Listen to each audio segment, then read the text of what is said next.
നമസ്കാരം. പ്രഭാത കേരളത്തിലേക്ക് എല്ലാ പ്രേക്ഷകർക്കും ഒരിക്കൽ കൂടി സ്വാഗതം. അയോധ്യ വിഷയത്തിൽ കോൺഗ്രസ് വിട്ടിലായിരിക്കുന്ന പശ്ചാത്തലം, ഉത്തരേന്ത്യൻ സംസ്ഥാനങ്ങളിലും കേരളത്തിലുമടക്കം സ്വീകരിക്കേണ്ട നിലപാടിന്റെ കാര്യത്തിൽ, അയോധ്യ ക്ഷേത്രം ഉദ്ഘാടന ചടങ്ങിൽ പങ്കെടുക്കുന്ന കാര്യത്തിലൊക്കെ ആശയക്കുഴപ്പം നേതാക്കന്മാരുടെ വാക്കുകളുണ്ട്. അത് ദേശീയതലത്തിൽ വളരെ പ്രധാനപ്പെട്ട ചർച്ചാ വിഷയമായി മാറുന്നു. മുസ്ലിം ലീഗ് അടക്കം ഈ വിഷയത്തിൽ കോൺഗ്രസിനോട് നിലപാട് വ്യക്തമാക്കാൻ ആവശ്യപ്പെട്ട സാഹചര്യമുണ്ട്. ഇതടക്കം നിരവധി വാർത്തകളുണ്ട്. CPI സംസ്ഥാന സെക്രട്ടറിയായി ബിനോയ് വിശ്വം തുടരും. ഇന്ന് അതുമായി ബന്ധപ്പെട്ട പ്രഖ്യാപനമുണ്ടാകുമെന്ന വിവരം പുറത്തുവരുന്നുണ്ട്.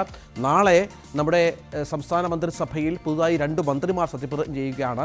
KB ഗണേഷ് കുമാറും രാമചന്ദ്രൻ കടന്നപ്പള്ളിയും. ഗവർണർ ഇന്ന് തിരിച്ചെത്തും. നാളെ സത്യപ്രതിജ്ഞ വൈകിട്ട് 4 മണിക്കാണ്. ഇതടക്കം നിരവധി വാർത്തകളുണ്ട്. തലക്കെട്ടുകളിലേക്ക്.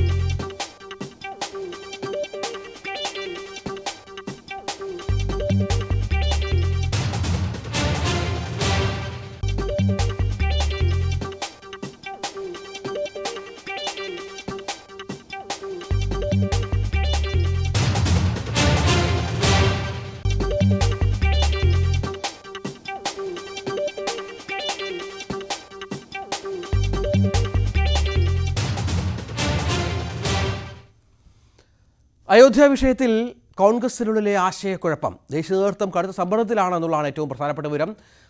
ഇന്ത്യ സഖ്യത്തിലെ ഭൂരിപക്ഷം കക്ഷികളും ചടങ്ങിൽ നിന്ന് വിട്ടുനിൽക്കാൻ തീരുമാനിച്ചതോടെ കോൺഗ്രസ് പ്രതിരോധത്തിലായിരിക്കുകയാണ്. MG മിഥുൻ ഏറ്റവും പുതിയ വിവരങ്ങൾ പങ്കുവെക്കും. മിഥുൻ, കോൺഗ്രസിന് ഈ വിഷയത്തിൽ നിലപാട് വ്യക്തമാക്കേണ്ടതുണ്ട്. കാരണം BJP ഇതിനെ രാഷ്ട്രീയമായി ഉപയോഗിക്കുന്ന പശ്ചാത്തലം നമുക്കറിയാം. ഉത്തരേന്ത്യൻ സംസ്ഥാനങ്ങളിലെങ്കിലും BJP ഗുണം ചെയ്യുന്ന ഒരു സംഭവമാണ് നടക്കാൻ പോകുന്നത്. UP-യിൽ പ്രത്യേകിച്ച് കോൺഗ്രസിൻ്റെ കരുത്ത്, ബലം ശക്തമായി കുറഞ്ഞ സാഹചര്യമുണ്ട്. അവിടെ രാമക്ഷേത്ര ഉദ്ഘാടന ചടങ്ങിൽ കോൺഗ്രസ് പങ്കെടുത്തില്ല എങ്കിൽ ഇനിയും അത് താഴേക്കുള്ള ഗ്രാഫിലേക്ക് ഒരുപക്ഷെ കുതിച്ചേക്കാം. അങ്ങനെ ഒരുപാട് പ്രതിസന്ധികളുണ്ട്. നേതാക്കൾ പോലും കൃത്യമായ നിലപാട് വ്യക്തമാക്കാൻ മടിക്കുന്ന പശ്ചാത്തലമുണ്ട്.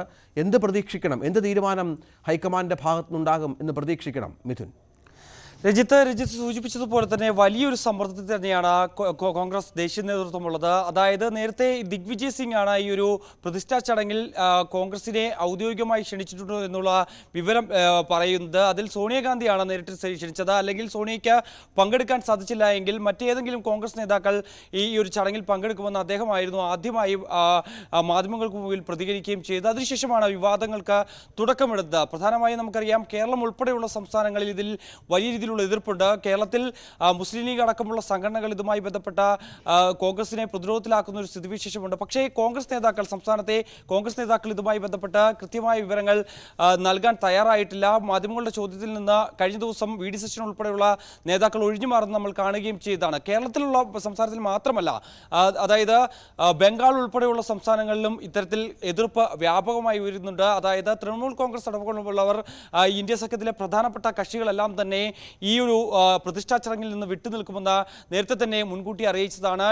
സീതാറാം യെച്ചൂരിയാണ് ഇതിൽ പരസ്യ നിലപാട് സ്വീകരിക്കുകയും ചെയ്തത്. അതുകൊണ്ട് തന്നെ കോൺഗ്രസ് നേതൃത്വത്തെ ഇത് വലിയ രീതിയിൽ കാര്യമായി ബാധിക്കുകയും ചെയ്തിട്ടുണ്ട്. പക്ഷേ ഉത്തർപ്രദേശിൽ നമുക്കറിയാം, 2009 24 സീറ്റുകൾ അന്ന് ലോക്സഭാ തെരഞ്ഞെടുപ്പിൽ കോൺഗ്രസിന് നേടാൻ സാധിച്ചിരുന്നുവെങ്കിൽ 2014 വരുമ്പോൾ അത് 2 ചുരുങ്ങുന്നു. 2019 വരുമ്പോൾ അത് 1 സീറ്റ് മാത്രമായി ചുരുങ്ങുന്ന ഒരു സ്ഥിതിവിശേഷത്തിലേക്ക് കോൺഗ്രസ് നേതൃത്വം എത്തുകയും ചെയ്തതാണ്. അതുകൊണ്ട് തന്നെ രാമക്ഷേത്രത്തിലെ ഈ നിർമ്മാണവുമായി ബന്ധപ്പെട്ട പ്രതിഷ്ഠാ ചടങ്ങുമായി ബന്ധപ്പെട്ട എന്തായാലും കോൺഗ്രസ് നേതൃത്വത്തിന് അവിടെ പങ്കെടുക്കേണ്ടതായിട്ടുണ്ട്. അല്ലെങ്കിൽ വലിയ രീതിയിലുള്ള തിരിച്ചടി ഉണ്ടാകുമെന്നുള്ള ഒരു വിലയിരുത്തൽ ദേശീയ നേതൃത്വത്തിലുണ്ട്. പക്ഷേ മറ്റു സംസ്ഥാനങ്ങളിലെ നേതാക്കളെയും അല്ലെങ്കിൽ ഘടകകക്ഷികളെയും എങ്ങനെ ഈ കാര്യങ്ങൾ ധരിപ്പിക്കുമെന്നുള്ളതാണ് കോൺഗ്രസ് നേതൃത്വം. നമ്മൾ കേരളത്തിലേക്ക് വന്നാൽ ലീഗാണ് ഇവിടെ പ്രധാനപ്പെട്ട ഘടകകക്ഷി. ഇന്നലെ സമസ്ത അവരുടെ മുഖപത്രത്തിലൊക്കെ എഴുതിയ ലേഖനം നമ്മൾ കണ്ടതാണ്. കോൺഗ്രസ് നിലപാട് കൃത്യമായി വ്യക്തമാക്കണമെന്നുള്ള കാര്യത്തിൽ ലീഗും മറുപടി ചോദിച്ചിട്ടുണ്ട് കോൺഗ്രസിനോട്, എന്താണ് നിലപാട് എന്ന കാര്യത്തിൽ. ഉത്തരേന്ത്യയിൽ ഒരു നിലപാടും കേരളത്തിൽ മറ്റൊരു നിലപാടും, തമിഴ്നാട്ടിലും കേരളത്തിലും അടക്കം മറ്റൊരു നിലപാടും കോൺഗ്രസിന് സ്വീകരിക്കാനാവില്ല. ദേശീയ പാർട്ടിയാണ്, ദേശീയ തലത്തിൽ ഒരേ നിലപാട് വേണം. അതാണ് ആ പാർട്ടിയുടെ പ്രതിസന്ധിയായി മുന്നോട്ട് പോകുന്നത്. കേരളത്തിലെങ്കിലും രാമക്ഷേത്ര ഉദ്ഘാടനത്തിൽ കോൺഗ്രസിൻ്റെ നേതാക്കൾ പങ്കെടുത്താൽ അതിന് മറുപടി പറയേണ്ടി വരും പാർട്ടി. തീർച്ചയായും അങ്ങനെ തന്നെയാണ്. സ്വാഭാവികമായും നമുക്കറിയാം ഈ ഒരു വിഷയത്തിൽ സംസ്ഥാന നേതൃത്വം എന്തായാലും കേന്ദ്ര നേതൃത്വത്തെ ദേശീയ നേതൃത്വത്തെ ഇതുമായി ബന്ധപ്പെട്ടുള്ള ആശങ്കകൾ അറിയിക്കുമെന്നുള്ള കാര്യത്തിൽ സംശയമില്ല. കെ സുധാകരൻ 31-ന് ചികിത്സാ സംബന്ധമായ കാര്യങ്ങളായാൽ അദ്ദേഹം അമേരിക്കയിലേക്ക് പുറപ്പെടുകയാണ്. എന്തായാലും പ്രതിപക്ഷ നേതാവ് വി ഡി സതീശൻ ഉൾപ്പെടെയുള്ള ആളുകളും രമേശ് ചെന്നിത്തല ഉൾപ്പെടെയുള്ള ആളുകൾ ഇതുമായി ബന്ധപ്പെട്ടുള്ള പ്രതികരണത്തിന് ഇതുവരെയും തയ്യാറായിട്ടില്ല എന്നുള്ളതാണ് ഏറ്റവും ശ്രദ്ധേയമായിട്ടുള്ള കാര്യം. എന്തായാലും ലീഗ് അടക്കമുള്ള പ്രധാനപ്പെട്ട ഘടകകക്ഷികളെല്ലാം തന്നെ ഇതുമായി ബന്ധപ്പെട്ട് രംഗത്ത് വന്ന ഒരു സാഹചര്യത്തിൽ ദേശീയ നേതൃത്വത്തെ ഇതുമായി ബന്ധപ്പെട്ടുള്ള ആശങ്കകൾ അറിയിക്കാനുള്ള സാഹചര്യമുണ്ട്. പക്ഷേ കെ സി വേണുഗോപാൽ ഇതുമായി ബന്ധപ്പെട്ട് കഴിഞ്ഞ ദിവസം മാധ്യമങ്ങളെ കണ്ടപ്പോൾ അതിൽ നിന്നും ഒഴിഞ്ഞു മാറുന്നതാണ് നമ്മൾ കണ്ടത്. എന്തായാലും ചർച്ചകൾക്ക് ശേഷം മാത്രമായിരിക്കാം ഒരു പക്ഷേ ഇതുമായി ബന്ധപ്പെട്ട ഒരു തീരുമാനമെടുക്കുമെന്നാണ് നമുക്ക് മനസ്സിലാക്കാൻ സാധിക്കുന്നത്. എന്തായാലും മറ്റ് സംസ്ഥാനങ്ങൾ കൂടി കടുത്ത എതിർപ്പ് രേഖപ്പെടുത്തുന്നുണ്ട്. പക്ഷേ ഇന്ത്യ മുന്നണിയിലെ പ്രധാനപ്പെട്ട കക്ഷികൾ മാറി നിൽക്കുമ്പോൾ, അതായത് തൃണമൂൽ കോൺഗ്രസും ഒപ്പം തന്നെ നിതീഷ് കുമാറിന്റെ JDU-യും RJD ഉൾപ്പെടെയുള്ള കക്ഷികൾ പ്രധാനമായും ഇതുമായി ബന്ധപ്പെട്ട് അറിയിക്കുകയും ചെയ്തിട്ടുണ്ട്. നിലപാട് അവർ വ്യക്തമാക്കിയിട്ടുണ്ട്. തങ്ങൾ ഈ ഒരു പ്രതിഷ്ഠാ ചടങ്ങിൽ നിന്ന് വിട്ടുനിൽക്കും. പക്ഷേ ശിവസേനയും ഒപ്പം തന്നെ NCP ഉൾപ്പെടെയുള്ള പാർട്ടികൾ ആ ഒരു ചടങ്ങിൽ SP ഉൾപ്പെടെയുള്ള പാർട്ടികൾ ചടങ്ങിൽ പങ്കെടുക്കുമെന്ന് അറിയിക്കുകയും ചെയ്തിട്ടുണ്ട്. അത്തരത്തിലൊരു സാഹചര്യത്തിൽ പകുതി പാർട്ടികൾ, അതായത് ഇന്ത്യ സഖ്യത്തിലെ പ്രധാനപ്പെട്ട പകുതിയോളം പാർട്ടികൾ ഇതിൽ നിന്ന് വിട്ടുനിൽക്കുന്നു. പകുതിയോളം പാർട്ടികൾ ഈ ഒരു ചടങ്ങിൽ പങ്കെടുക്കുമെന്ന് അറിയിക്കുകയും ചെയ്യുന്നു. അത്തരത്തിലൊരു സാഹചര്യത്തിൽ കോൺഗ്രസ് ആണ് ഈ ഒരു മുന്നിലെ പ്രധാനപ്പെട്ട കക്ഷി. അതുകൊണ്ട് കോൺഗ്രസിന്റെ തീരുമാനമായിരിക്കും വളരെ നിർണായകമാവുക എന്നുള്ളതാണ് ഏറ്റവും പ്രധാനമായി നമ്മൾ എടുത്തു പറയേണ്ടത്. അതുകൊണ്ട് തന്നെ ദേശീയ നേതൃത്വം ഇക്കാര്യത്തിൽ കൃത്യമായ ചർച്ചകൾ നടത്തിയതിനു ശേഷം മാത്രമേ തീരുമാനമെടുക്കൂ എന്നാണ് അറിയിച്ചിട്ടുള്ളത്. പക്ഷേ UP കോൺഗ്രസ് ഘടകം പ്രധാനമായും മുന്നോട്ട് വെച്ചിട്ടുള്ളത് എന്തായാലും കോൺഗ്രസ് നേതാക്കൾ ഈ ഒരു ചടങ്ങിൽ പങ്കെടുക്കണം. സംസ്ഥാന നേതൃത്വം എന്തായാലും ചടങ്ങിൽ പങ്കെടുക്കും. ദേശീയ നേതൃത്വത്തെ അവഗണിച്ചതായാലും അവർക്ക് മുന്നോട്ട് പോകാൻ സാധിക്കുകയില്ല. പക്ഷേ അവർ പറയുന്നത്, ദിഗ്വിജയ് സിംഗ് അടക്കമുള്ള നേതാക്കൾ പറയുന്നത്, ഒരു പക്ഷേ നമുക്കറിയാം, ഞാൻ നേരത്തെ സൂചിപ്പിച്ചതുപോലെ തന്നെ വലിയൊരു തിരിച്ചടി UP-യിൽ നിന്നും അല്ലെങ്കിൽ ഹിന്ദി ഹൃദയ ഭൂമിയിൽ നിന്നടക്കം ഈ ഒരു രാമക്ഷേത്ര നിർമ്മാണവുമായി ബന്ധപ്പെട്ട അല്ലെങ്കിൽ അവിടുത്തെ ചടങ്ങിൽ പങ്കെടുക്കാത്തത് മൂലം കോൺഗ്രസിന് നേരിടേണ്ടി വരും. എന്തായാലും തെരഞ്ഞെടുപ്പ് ആസന്നമായി നിൽക്കുന്ന ഒരു സാഹചര്യമാണ്. ഇനി 3 മാസക്കാലം മാത്രമാണ് ലോക്സഭാ തെരഞ്ഞെടുപ്പിന് ബാക്കിയുള്ളത്. അതുകൊണ്ട് തന്നെ ഈ ഒരു വിഷയം വളരെ രാഷ്ട്രീയമായി തന്നെ രാഷ്ട്രീയമാനമുള്ള ഒരു വിഷയം തന്നെയാണ്. അതുകൊണ്ട് തന്നെ അത്തരത്തിൽ സെൻസിറ്റീവായ വിഷയത്തിൽ കൃത്യമായ നിലപാട് കോൺഗ്രസ് നേതൃത്വം സ്വീകരിക്കണമെന്നാണ് UP ഘടകം മുന്നോട്ട് വെക്കുന്നത്. എന്തായാലും മറ്റുള്ളവരെയൊക്കെ തന്നെ പരിഗണിച്ച് അല്ലെങ്കിൽ ഇന്ത്യ സഖ്യത്തിലെ മറ്റുള്ളവരുടെ എതിർപ്പ് അവഗണിച്ച് ഈ ഒരു ചടങ്ങിൽ കോൺഗ്രസ് നേതൃത്വം പങ്കെടുക്കുമോ എന്നുള്ളതാണ് ഇനി നമുക്ക് കണ്ടറിയേണ്ടത്. അതാണ് പ്രധാനപ്പെട്ട കാര്യം. ഒപ്പം ഈ ന്യായയാത്ര, രണ്ടാമതൊരു യാത്രയ്ക്ക് രാഹുൽ ഗാന്ധി ഒരുങ്ങുന്ന പശ്ചാത്തലം കൂടിയുണ്ട് മിഥുൻ. അതിലൂടെ കോൺഗ്രസ് ഉത്തരേന്ത്യൻ സംസ്ഥാനങ്ങളിൽ കൂടുതൽ സ്ഥലങ്ങളിൽ രാഹുലിനെ എത്തിക്കാനുള്ള ശ്രമം നടക്കുന്ന പശ്ചാത്തലമുണ്ട്. ഈ അയോധ്യ രാമക്ഷേത്ര ഉദ്ഘാടന ചടങ്ങിനിടയിലൊക്കെ ആകും ഇത്തരം യാത്രകളുമായി രാഹുൽ മുന്നോട്ട് പോവുക. അതും കോൺഗ്രസിന് പ്രതീക്ഷ അർപ്പിക്കുന്നുണ്ട്. കാരണം നമുക്കറിയാം, ഭാരത് ജോഡോ യാത്ര കോൺഗ്രസിനുണ്ടാക്കിയ ഉണർവ് ചെറുതല്ല, രാഹുൽ ഗാന്ധിക്കുണ്ടാക്കിയ ദേശീയ മുഖം ചെറുതല്ല. സ്വാഭാവികമായും മറ്റൊരു യാത്രയിലേക്ക് കടക്കാനൊരുങ്ങുമ്പോൾ ഇത്തരം കാര്യങ്ങൾക്ക് കൂടി മറുപടി പറഞ്ഞിട്ട് വേണ്ടി വരും കോൺഗ്രസിന് അതിലേക്ക് നീങ്ങാൻ.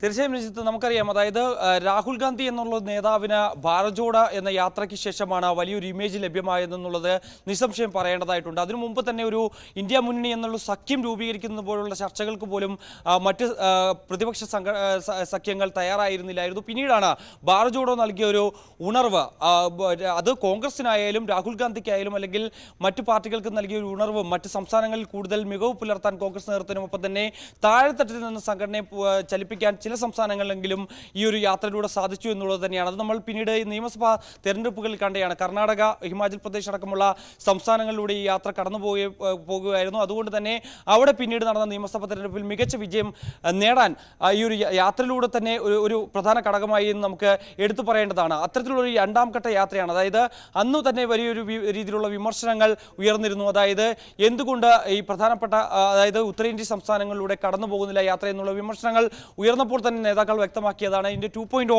എന്തായാലും ഉണ്ടാകുമെന്ന് അന്ന് തന്നെ നേതാക്കൾ വ്യക്തമാക്കിയതാണ്.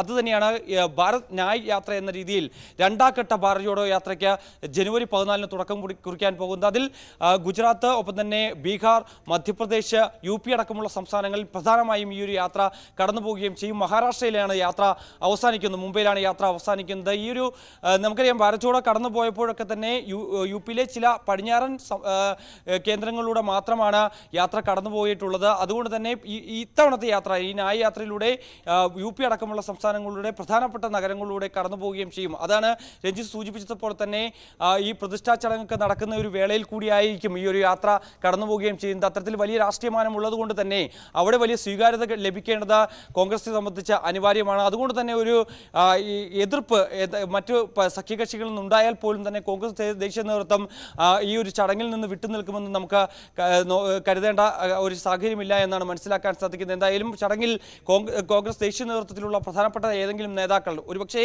സോണിയാഗാന്ധി നേരിട്ട് പങ്കെടുത്തില്ല എങ്കിൽ പോലും തന്നെ മറ്റേതെങ്കിലും പ്രധാനപ്പെട്ട നേതാക്കൾ എന്തായാലും ദേശീയ നേതൃത്വത്തെ പ്രതിനിധിയായി അവിടെ എത്തുമെന്നാണ് നമ്മൾ പ്രതീക്ഷിക്കുകയും ചെയ്യുന്നത്. അത്തരത്തിലുള്ള ഒരു വിട്ടുവീഴ്ചയ്ക്ക് തയ്യാറാകാതെ എന്തായാലും ദേശീയ നേതൃത്വത്തിന് മുന്നോട്ട് പോകാൻ സാധിക്കുകയും ചെയ്തില്ല. എന്തായാലും ലോക്സഭാ തെരഞ്ഞെടുപ്പ് അടുത്തിരിക്കുന്ന ഒരു സാഹചര്യത്തിൽ കൂടി വലിയൊരു രാഷ്ട്രീയമാനം ഈ ഒരു പ്രതിഷ്ഠാ ചടങ്ങിനുണ്ട്. അതായത് BJPയുടെ ഈ മറ്റുള്ളവർ എതിർപ്പ് പറയുന്ന പ്രധാനപ്പെട്ട കാര്യം ഇതാണ്. അതായത് ഈ BJPയുടെ അതായത് തെരഞ്ഞെടുപ്പ് വാഗ്ദാനങ്ങളിൽ ഒന്നായിരുന്നു രാമക്ഷേത്രം എന്ന് പറയുന്നത്. അതുകൊണ്ട് തന്നെ അത്തരത്തിൽ അവരുടെ വാഗ്ദാനങ്ങൾ നടപ്പിലാക്കുന്ന ഒരു സ്ഥലത്തേക്ക് തങ്ങൾ ഇല്ല എന്ന് തന്നെയാണ് തൃണമൂൽ കോൺഗ്രസും ഒപ്പം തന്നെ നിതീഷ് കുമാർ അടക്കമുള്ള രാഷ്ട്രീയ പാർട്ടികൾ വ്യക്തമാക്കുകയും ചെയ്യുന്നത്. അത്തരത്തിലൊരു നിലപാടായിരിക്കില്ല എന്തായാലും കോൺഗ്രസ് ദേശീയ നേതൃത്വം ഇക്കാര്യത്തിൽ കൈക്കൊള്ളാൻ പോകുന്നതെന്നാണ് നമുക്ക് മനസ്സിലാക്കാൻ സാധിക്കുന്നത്. എന്തായാലും ഇതുമായി ബന്ധപ്പെട്ടുള്ള ചർച്ചകൾ നടക്കാൻ പോവുകയാണ്. ആ ചർച്ചകൾക്ക് ശേഷം ആയിരിക്കും ഒരുപക്ഷെ കഴിഞ്ഞ ദിവസം KC വേണുഗോപാൽ വ്യക്തമാക്കിയതുപോലെ തന്നെ കോൺഗ്രസിന്റെ വർക്കിംഗ് കമ്മിറ്റി ഈ അടുത്ത ആഴ്ച ചേരാൻ പോവുകയാണ്. ആ ഒരു വർക്കിംഗ് കമ്മിറ്റിയിലായിരിക്കാം ഇത് സംബന്ധിച്ചുള്ള ധാരണ ഉണ്ടാകുക. കൂടാതെ തന്നെ ഈ ന്യായയാത്രയിൽ കൂടുതൽ സഖ്യകക്ഷികളെ, അതായത് ഇന്ത്യ മുന്നണിയിലെ പ്രധാനപ്പെട്ട കക്ഷികളെ പങ്കെടുപ്പിക്കുന്നതുമായി ബന്ധപ്പെട്ടുള്ള ചർച്ചകൾ നടക്കുന്നുണ്ട്. അതിനു മുമ്പ് ഇന്ത്യ മുന്നണി യോഗം ചേരുന്നുണ്ട്. ആ യോഗത്തിലൊക്കെ തന്നെ ഈ കാര്യം വിശദമായി ചർച്ച ചെയ്ത് ആയിരിക്കും പ്രധാനപ്പെട്ട സാഹചര്യം. ഏതായാലും കോൺഗ്രസ് ആശയക്കുഴപ്പത്തിലാണ്. ദേശീയ നേതൃത്വം ഈ വിഷയത്തിൽ കൃത്യമായ നിലപാട് സ്വീകരിക്കേണ്ടി വരികയും ചെയ്യും. അയോധ്യയുമായി ബന്ധപ്പെട്ട വാർത്തയിലേക്ക് തന്നെ നമുക്ക് പോകണം. പ്രതിഷ്ഠാ ചടങ്ങിനൊരുങ്ങി അയോധ്യ.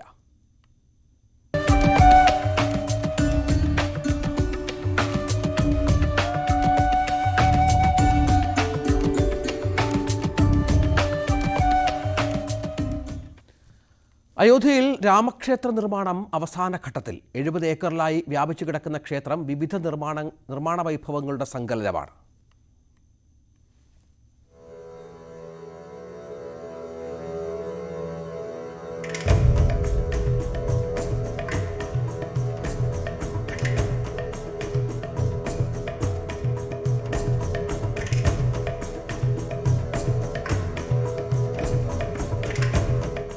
ഉത്തര ദക്ഷിണ ക്ഷേത്ര വാസ്തുശില്പ ശൈലികൾ. ഉത്തരേന്ത്യൻ നഗർ ശൈലിയും ദക്ഷിണേന്ത്യയിലെ ദ്രാവിഡ ശൈലിയും സംഗമിക്കുന്നു. കേരളത്തിലെ തേക്കും തെലങ്കാനയിലെ ഗ്രാനൈറ്റും രാജസ്ഥാനിലെ പിങ്ക് സ്റ്റോണും അകമ്പടി സേവിക്കുന്നു. 4000-ഓളം പേരുടെ രാപ്പകലില്ലാത്ത അധ്വാനം അവസാന ഘട്ടത്തിലാണ്.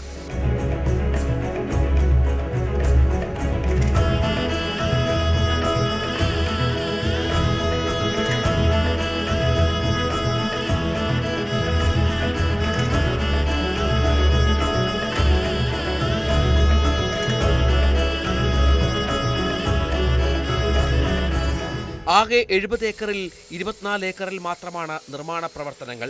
ബാക്കി പ്രദേശം ഹരിതമേഖലയാണ്. വടക്ക് ഭാഗത്ത് ക്ഷേത്രം, 2 നില കെട്ടിടത്തിന് ഉയരത്തിൽ ചുറ്റുമതിൽ, 7 ഉപക്ഷേത്രങ്ങൾ, 2 ലക്ഷം തീർത്ഥാടകരെ പ്രതിദിനം സ്വീകരിക്കാനൊരുങ്ങുന്ന ക്ഷേത്രം അങ്ങനെ ലോകത്തിന് തന്നെ അത്ഭുതമാകുന്ന നിർമ്മാണ വൈഭവമാവുകയാണ്.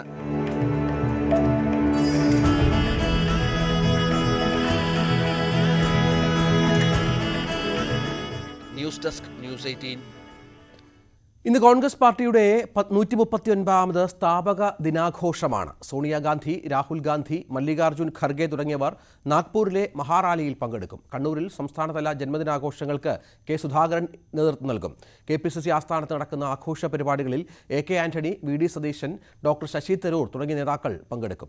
MG മിഥുൻ ചേരുന്നു. മിഥുൻ, പാർട്ടി നിരവധിയായ പ്രതിസന്ധികളിലൂടെ കടന്നുപോകുന്ന പശ്ചാത്തലത്തിലാണ് ഇത്തരത്തിൽ ഒരു സ്ഥാപക ജന്മദിനാഘോഷം കടന്നുവരുന്നത്.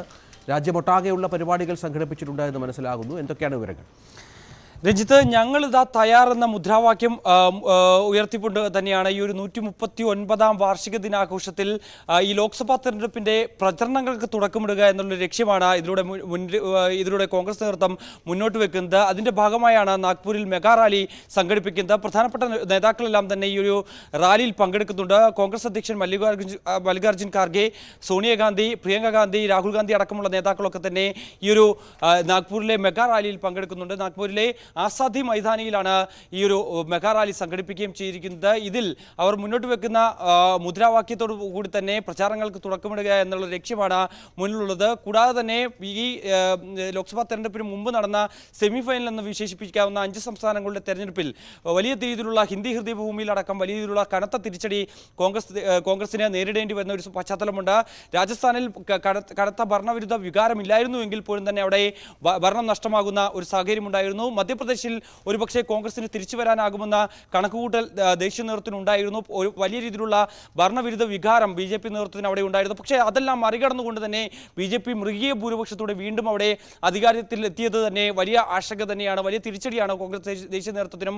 ഒപ്പം തന്നെ കോൺഗ്രസിനെ അവിടുത്തെ നിലനിൽപ്പിന് കൂടി വലിയ രീതിയിലുള്ള തിരിച്ചടി തന്നെയായിരുന്നു നേരിടേണ്ടി വന്നത്. അതിൽ പ്രധാനപ്പെട്ടത് ഛത്തീസ്ഗഡിലെ തോൽവി തന്നെയാണ്. ഛത്തീസ്ഗഡിൽ ഒരു തരത്തിൽ പോലും BJP അവിടെ വലിയ രീതിയിലുള്ള മുന്നേറ്റം നടത്താൻ സാധ്യതയില്ല എന്നുള്ള രീതിയിലായിരുന്നു മുന്നോട്ട് പോയത് എങ്കിൽ പോലും തന്നെ അവിടെ BJP അവിടെ അധികാരത്തിൽ വന്ന ഒരു സാഹചര്യമുണ്ട്. ആ ഛത്തീസ്ഗഡിൽ വലിയ കനത്ത പ്രഹരം തന്നെയായിരുന്നു കോൺഗ്രസിന് അവിടെ നേരിടേണ്ടി വന്നത്. അത്തരത്തിൽ പ്രധാനപ്പെട്ട സംസ്ഥാനങ്ങളിലെല്ലാം തന്നെ 2 സംസ്ഥാനങ്ങളിൽ അവിടെ ഭരണം നഷ്ടമാകുന്ന ഒരു പശ്ചാത്തലമുണ്ട്. അതുകൊണ്ട് തന്നെ കൃത്യമായ രീതിയിൽ സംഘടനയെ ചലിപ്പിക്കുക, താഴെത്തട്ടിൽ നിന്ന് സംഘടനയെ ചലിപ്പിക്കുക തുടങ്ങിയ ലക്ഷ്യമാണ് ഈ ഒരു മെഗാ റാലിയുടെ അവർ മുന്നോട്ട് വെക്കുകയും ചെയ്യുന്നത്. മറ്റ് സംസ്ഥാനങ്ങളുടെ പ്രധാനപ്പെട്ട നേതാക്കളെല്ലാം തന്നെ ഈ ഒരു മെഗാ റാലിയിൽ പങ്കെടുക്കുന്നുണ്ട് എന്നാണ് നമുക്ക് മനസ്സിലാക്കാൻ സാധിക്കുന്നത്. അതിൽ ഈ ഒരു ആശയം മുൻനിർത്തി ഞങ്ങൾ ഇതാ ലോക്സഭാ തെരഞ്ഞെടുപ്പിന് തയ്യാറായി കഴിഞ്ഞു എന്നുള്ള ആശയം മുൻനിർത്തി ജനങ്ങളിലേക്ക് കൃത്യമായി എല്ലാ കാര്യങ്ങളും എത്തിക്കുക, ഒപ്പം തന്നെ വാഗ്ദാനങ്ങൾ എത്തിക്കുക, ഞങ്ങൾ അധികാരത്തിൽ വന്നാൽ എന്തൊക്കെ കാര്യങ്ങൾ ചെയ്യും തുടങ്ങിയ കാര്യങ്ങളൊക്കെ തന്നെ നേരത്തെ മുൻകൂട്ടി തന്നെ ജനങ്ങളിലേക്ക് എത്തിക്കുക എന്നുള്ള ലക്ഷ്യമാണ് ഈ ഒരു റാലിയിലൂടെ തുടക്കം കുറിക്കാൻ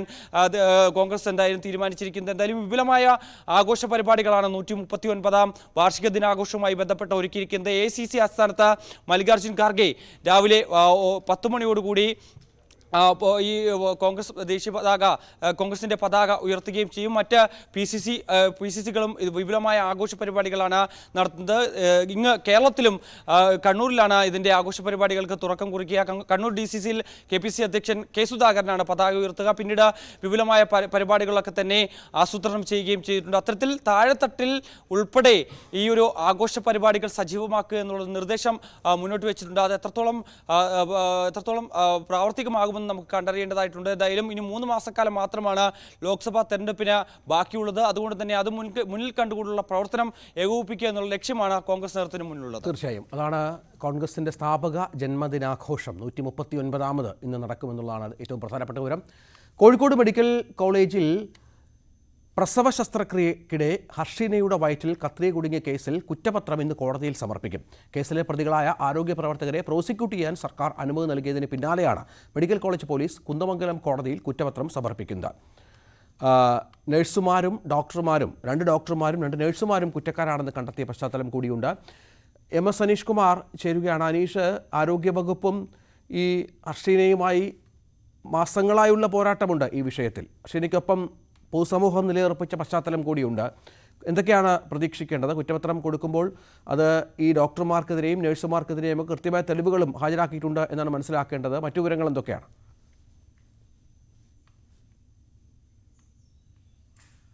തീർച്ചയായും രഞ്ജിത്ത്, വളരെ മാസങ്ങൾ തന്നെ നീണ്ട പ്രക്ഷോഭങ്ങൾക്കൊടുവിലാണ് ഈ ആരോഗ്യ പ്രവർത്തകരെ പ്രോസിക്യൂട്ട് ചെയ്യാനുള്ള അനുമതി ഹർഷീന നേടിയെടുത്തത്. പലതവണ മന്ത്രിയുമായി കൂടിക്കാഴ്ച നടത്തി, ദിവസങ്ങളോളം മെഡിക്കൽ കോളേജിന്റെ മുൻവശത്തിരുന്ന് പ്രക്ഷോഭം നടത്തി. അതിനുശേഷം സെക്രട്ടേറിയറ്റ് നടയിൽ വരെ പ്രക്ഷോഭം നടത്തുകയും ചെയ്തു. ഇതിനൊടുവിലാണ് ആരോഗ്യവകുപ്പ് പ്രിൻസിപ്പൽ സെക്രട്ടറി രേഖാമൂലമുള്ള അനുമതി ഈ ആരോഗ്യ പ്രവർത്തകരെ പ്രോസിക്യൂട്ട് ചെയ്യുന്നതിനായി നൽകിയത്. ഇതനുസരിച്ച് ഇപ്പോൾ മഞ്ചേരി ഗവൺമെന്റ് മെഡിക്കൽ ഗൈനക്കോളജി വിഭാഗം അസിസ്റ്റന്റ് പ്രൊഫസറായ ഡോക്ടർ CK രമേശൻ, ഇപ്പോൾ സ്വകാര്യ ആശുപത്രിയിലെ ഗൈനക്കോളജിസ്റ്റും മലപ്പുറം സ്വദേശിയുമായ ഡോക്ടർ M ഷഹ്ന, മെഡിക്കൽ കോളേജിലെ സ്റ്റാഫ് നഴ്സുമാരായ എം രഹന, KG മഞ്ജു എന്നിവരാണ് ഈ കേസിലെ 1 മുതൽ 4 വരെയുള്ള പ്രതികൾ. ഇവരുടെ അറസ്റ്റ് നേരത്തെ രേഖപ്പെടുത്തുകയും ചെയ്തിരുന്നു.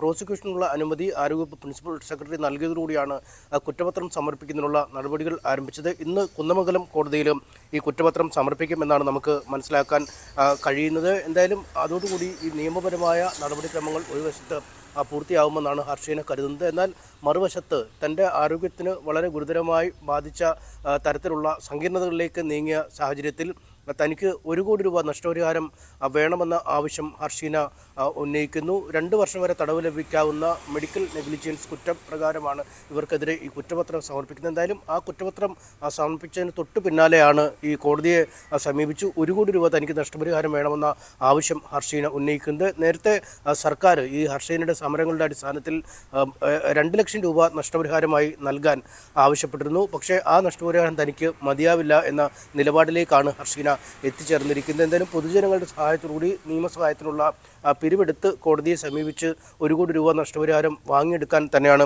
ഹർഷീനയുടെ തീരുമാനം. 2017 നവംബർ 30-നാണ് ഹർഷീനയുടെ പ്രസവ ശസ്ത്രക്രിയ, 3ാമത് പ്രസവ ശസ്ത്രക്രിയ കോഴിക്കോട് മാതൃശിശു സംരക്ഷണ കേന്ദ്രത്തിൽ നടത്തിയത്.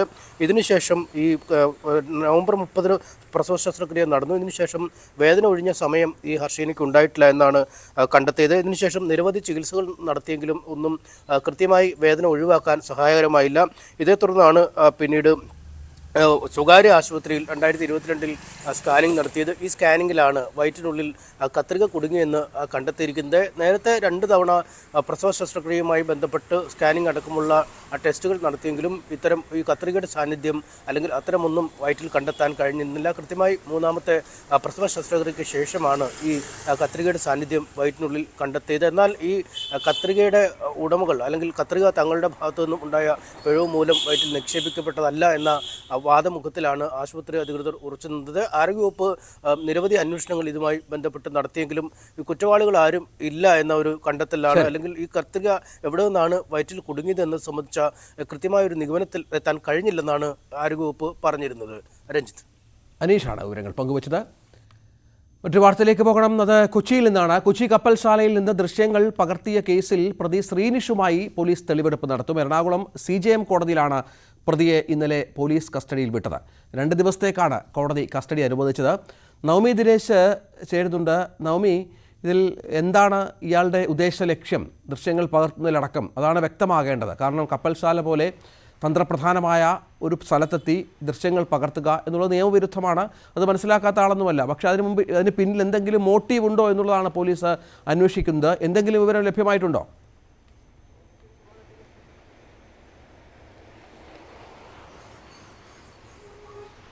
Very good morning Ranjith. ഈ കപ്പൽശാലയിലെ ചിത്രങ്ങൾ ചോർന്ന സംഭവത്തിൽ ശ്രീനേഷിനെ 2 ദിവസത്തേക്കാണ് കസ്റ്റഡിയിൽ വിട്ടത്. അതിൽ പ്രധാനമായും പോലീസ് ചോദ്യം ചെയ്യലും പിന്നീട് തെളിവെടുപ്പ് അടക്കമുള്ള കാര്യങ്ങളിലേക്കാണ് കടക്കുന്നത്. ചോദ്യം ചെയ്യലിൽ തന്നെ കൃത്യമായിട്ടുള്ള വിവരങ്ങൾ പോലീസിന് ലഭിക്കേണ്ടതുണ്ട്. പ്രധാനപ്പെട്ട എന്തിനാണ് ഈ യുവതിയുടെ മാധ്യമ അക്കൗണ്ടിലേക്ക് ഇത്തരത്തിലുള്ള ഫോട്ടോ അയച്ചു കൊടുത്തത്? ഇതിന് പിന്നിൽ മറ്റേതെങ്കിലും ദുരുദ്ദേശമുണ്ടോ? നമ്മുടെ സുരക്ഷയുമായി ബന്ധപ്പെട്ട്, രാജ്യസുരക്ഷയുമായി ബന്ധപ്പെട്ട് തരത്തിലുള്ള വലിയൊരു വീഴ്ചയാണ് സംഭവിച്ചിരിക്കുന്നത്. ഇതിന്റെ അടിസ്ഥാനത്തിൽ ഇത് വളരെ കൃത്യമായി തന്നെ അന്വേഷിച്ച് ഇത് മറ്റാർക്കെങ്കിലും ഈ ഫോട്ടോ കൈമാറിയിട്ടുണ്ടോ, ഈ ചിത്രങ്ങൾ ആ മാധ്യമ അക്കൗണ്ട് വഴി മറ്റേതെങ്കിലും രീതിയിലേക്ക് കൈമാറിയിട്ടുണ്ടോ എന്നടക്കമുള്ളത് പോലീസിന് പരിശോധിക്കേണ്ടതുണ്ട്. അതുകൊണ്ട് തന്നെ വിശദമായൊരു ചോദ്യം ചെയ്യലിലേക്കാണ് ആദ്യം പോലീസ് കടക്കുക. അതിനുശേഷം തെളിവെടുപ്പിനായി അവിടേക്ക് കൊണ്ടുപോകും. ഈ 2 കാര്യങ്ങളും, അതായത് ഈ തെളിവെടുപ്പ് അടക്കമുള്ള കാര്യങ്ങൾ അല്ലെങ്കിൽ പ്രതിയുടെ ദൃശ്യങ്ങൾ എടുക്കുന്നതിന് മാധ്യമങ്ങൾക്ക് വിലക്കുണ്ട്. കാരണം രാജ്യസുരക്ഷയുമായി ബന്ധപ്പെട്ടുള്ള ഒരു കേസ് ആയതുകൊണ്ട് മാധ്യമങ്ങൾക്ക് ഈ തെളിവെടുപ്പിനോ അല്ലെങ്കിൽ മറ്റ് പ്രതിയുടെ ദൃശ്യങ്ങൾ പകർത്തുന്നതിനോ വിലക്കുണ്ട്. എന്തായാലും ഈ ഒരു കേസുമായി ബന്ധപ്പെട്ട് ഈ ഒരു സമൂഹ മാധ്യമ അക്കൗണ്ടിലേക്കാണ് ഈ യുവാവ് ഇത്തരത്തിലുള്ള ഫോട്ടോസ് എല്ലാം അയച്ചു കൊടുത്തത്.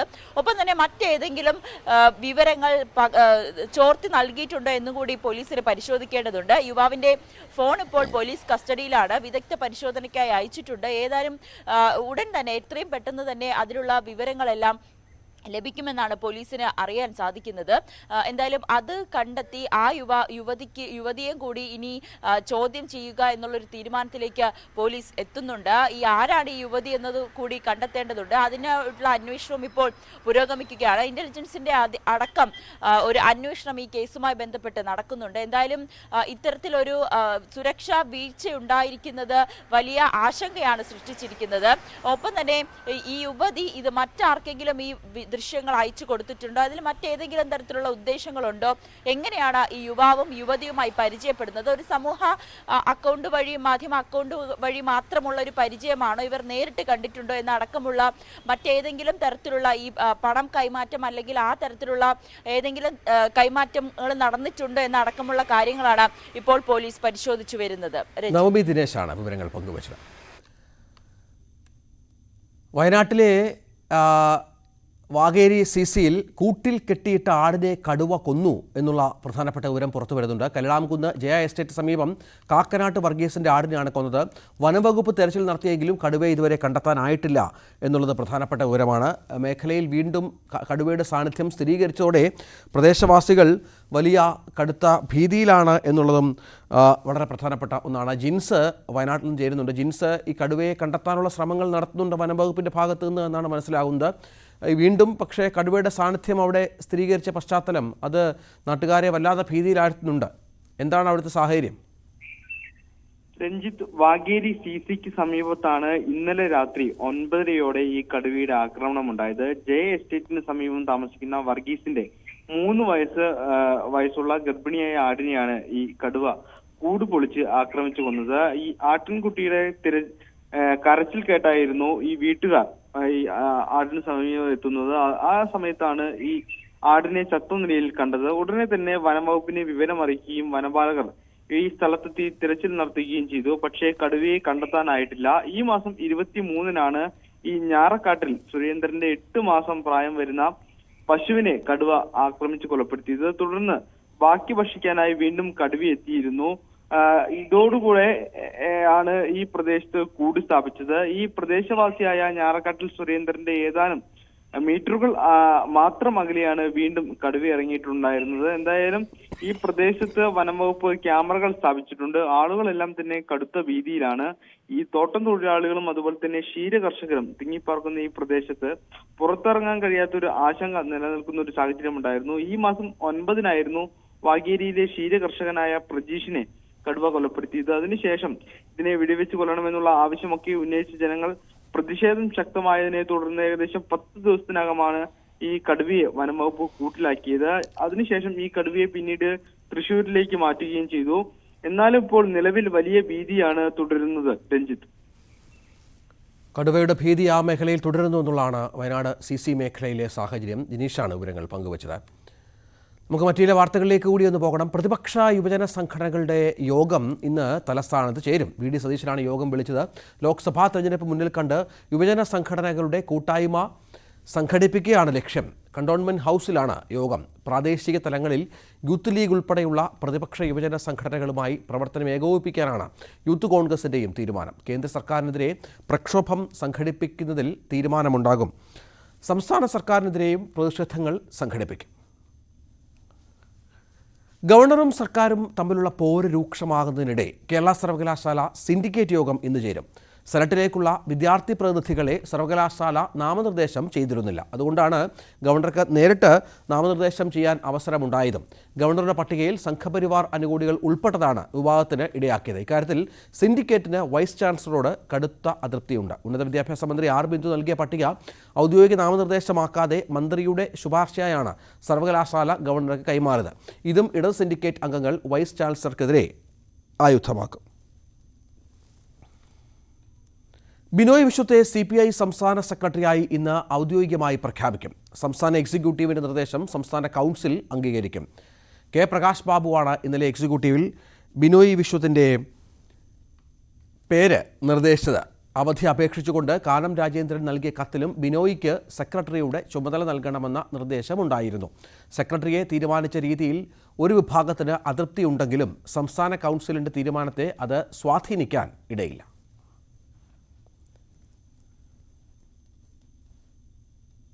ശബരിമല വാർത്തകൾ.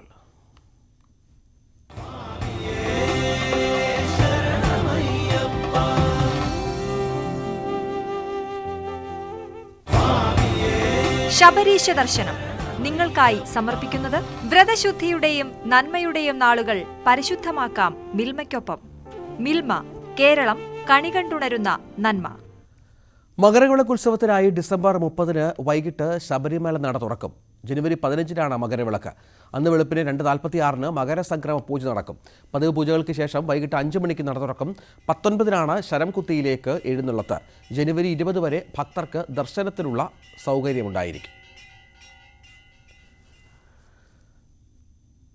തിരക്കേറിയ മണ്ഡലകാലത്തിന് ശേഷം മകരവിളക്ക് സീസൺ തുടങ്ങാനിരിക്കെ ദേവസ്വം ബോർഡിന് മുൻപിൽ വെല്ലുവിളികൾ നിരവധിയാണ്. പമ്പയിൽ ചെറുവാഹനങ്ങൾ പാർക്ക് ചെയ്യാൻ അനുവാദം കിട്ടിയാൽ അയ്യപ്പന്മാരുടെ വാഹനം വഴിയിൽ തടയുന്നത് അടക്കമുള്ള പ്രശ്നങ്ങൾ പരിഹരിക്കാമെന്നാണ് ദേവസ്വം ബോർഡിന്റെ പ്രതീക്ഷ. ശബരിപാതയിൽ കുടിവെള്ളം പോലും കിട്ടാത്ത പ്രശ്നങ്ങൾക്കും പ്രതിവിധി കണ്ടെത്തണം. മുൻ വർഷങ്ങളെക്കാൾ തീർത്ഥാടകർ സന്നിധാനത്തെത്തിയ മണ്ഡലകാലമാണ് ഇത്തവണത്തേത്. പമ്പ മുതൽ സന്നിധാനം വരെ തീർത്ഥാടകരെ കൊണ്ട് നിറഞ്ഞപ്പോൾ അയ്യപ്പന്മാരുടെ വാഹനങ്ങൾ പലയിടങ്ങളിൽ പലവട്ടം പിടിച്ചിടേണ്ടി വന്നു. പമ്പ മുതൽ സന്നിധാനം വരെ 20 മണിക്കൂറോളം വരി നിന്നാണ് തീർത്ഥാടകർ ദർശനം നടത്തിയത്. പലപ്പോഴും കുടിവെള്ളം പോലും കിട്ടാതെ അയ്യപ്പന്മാർ ദുരിതത്തിലായി. പോലീസ് നിയന്ത്രണങ്ങളെല്ലാം പാളിപ്പോകുന്ന നില പലവട്ടം വന്നു. അപകടങ്ങൾ വഴിമാറിയത് തലനാരിഴയ്ക്ക്. മനുഷ്യസാധ്യമായ എല്ലാം ചെയ്യുന്നുവെന്നും ദേവസ്വത്തിനും സർക്കാരിനുമെല്ലാം പരിമിതികളുണ്ട് എന്നും മന്ത്രി തന്നെ പറയുന്നു. ഇവിടെ മനുഷ്യസാധ്യമായിട്ടുള്ള എല്ലാ സൗകര്യങ്ങളും ഒരുക്കിയിട്ടുണ്ട്. നമ്മുടെ എല്ലാം പ്രതീക്ഷയ്ക്ക് അപ്പുറത്തുള്ള ഭക്തരുടെ ഒഴുക്കാണ് ഉണ്ടായിക്കൊണ്ടിരിക്കുന്നത്. കുറേ കൂടി ഇനി അടുത്ത സീസൺ എന്ന് പറയുന്നത് കുറച്ചും കൂടി തിരക്ക് കൂടാൻ സാധ്യതയുണ്ട്. 30-ാം തീയതി നട തുറക്കുമ്പോൾ തീർച്ചയായിട്ടും കൂടുതൽ ഭക്തരെത്താൻ സാധ്യതയുണ്ട്. അപ്പോൾ അതനുസരിച്ചുള്ള സൗകര്യങ്ങൾ വർദ്ധിപ്പിക്കുന്നതിനെക്കുറിച്ച് ഇപ്പോൾ ഉദ്യോഗസ്ഥ തലത്തിൽ ചർച്ച നടത്തിയിട്ടുണ്ട്. പോലീസ് ഡിപ്പാർട്ട്മെൻറ്റായിട്ട് ചർച്ച നടത്തിയിട്ടുണ്ട്. ദേവസ്വം അതുപോലെ മറ്റ് ഡിപ്പാർട്ട്മെൻറ്റ് ചർച്ച നടത്തിയിട്ടുണ്ട്. അയ്യപ്പ സേവാ സംഘം പോലെ മുൻ വർഷങ്ങളിൽ സന്നിധാനത്ത് മികച്ച സേവനം നൽകിയവരെ കോടതി വിധിയുടെ കാരണം പറഞ്ഞ് അകറ്റി നിർത്തിയതിന്റെ പ്രശ്നങ്ങളാണ് പലതുമെന്ന ആക്ഷേപവും ശക്തമാണ്. കുടിവെള്ള വിതരണം മുതൽ കുഴഞ്ഞു വീഴുന്നവരെ ആശുപത്രിയിൽ എത്തിക്കുന്നതിൽ വരെ അയ്യപ്പ സേവാ സംഘത്തിന്റെ പ്രവർത്തനങ്ങൾ മാതൃകാപരമായിരുന്നു. അവർക്ക് പകരം ഈ സേവനം നൽകുന്നതിൽ ദേവസ്വം ബോർഡിന് സാധിച്ചതുമില്ല.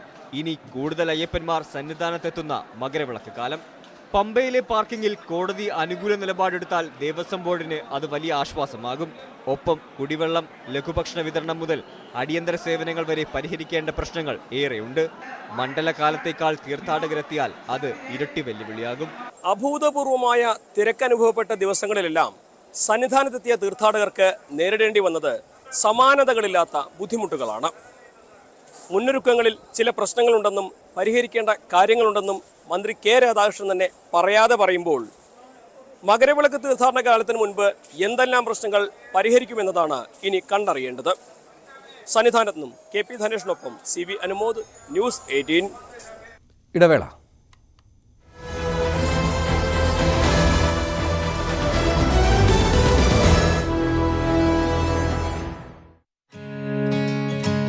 നിളപോലൊഴുകുന്ന നാട്ടുവിശേഷങ്ങൾ നിങ്ങളിലെത്തിക്കാൻ ഏലമലക്കാടുകളും തേയിലത്തോട്ടങ്ങളും വാർത്തകൾ ചുരമിറങ്ങിയാലും എറണാകുളത്തിന്റെ കിഴക്കൻ മേഖലകൾ, മലയാളം പറയുന്ന മാഞ്ചിരാന്റെ വിശേഷങ്ങളും, സപ്തഭാഷ സംഗമഭൂമി, തേജസ്വിനിയുടെ തീരം, പള്ളിയോടങ്ങളുടെ നാട്, കഥകളി പിറന്ന നാട്. ഗുരുവായൂർ ഒരു തീർത്ഥാടന കേന്ദ്രം മാത്രമല്ല, ഭാഷാപിതാവിന്റെ നാട്ടിൽ ചെങ്കോട്ട പിന്നിട്ട് പുളിയറ കഴിഞ്ഞാൽ കേരളമായി. കേരളത്തിന് വെളിച്ചം പകരുന്ന സ്വന്തം കടലും തിരയും കഥ പറയുന്ന വർക്കല, കളരിയുടെ മണ്ണ്. തൊടുപുഴ ഇപ്പോൾ സിനിമാക്കാരുടെ ഭാഗ്യ ലൊക്കേഷനാണ്. കേരളത്തിന്റെ സ്വന്തം വയനാട്, കേരളത്തിന്റെ കശ്മീരിൽ നിന്ന്, മലയോര കർഷകന്റെ പുണ്യഭൂമി. മഞ്ചേശ്വരം മുതൽ കളിയിക്കാവിള വരെ കേരളത്തിന്റെ ഓരോ വാർത്താ സ്പന്ദനവും. ഞാൻ KV ബൈജു. ഓരോ മലയാളിയും റിപ്പോർട്ടർമാരാകുന്ന വാർത്താനുഭവം. വലിപ്പ ചെറുപ്പമില്ലാത്ത സകലമാന വാർത്തകളുടെ അരമണിക്കൂർ. സകലമാന കേരളം.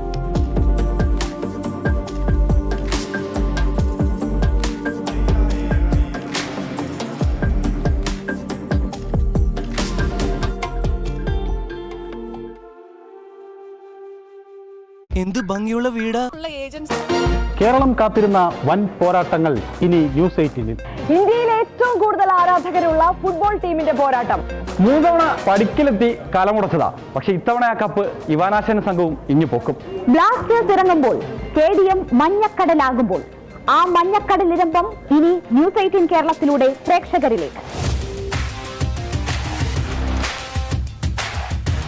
മഞ്ഞപ്പടയുടെ എല്ലാ മത്സരങ്ങളും ആവേശം ഒട്ടും ചോരാതെ ഇനി മുതൽ തത്സമയം ഫുൾ മാച്ച് ലൈവ് ന്യൂസ് 18 കേരളത്തിലൂടെ പ്രേക്ഷകരിലേക്ക്. Join us.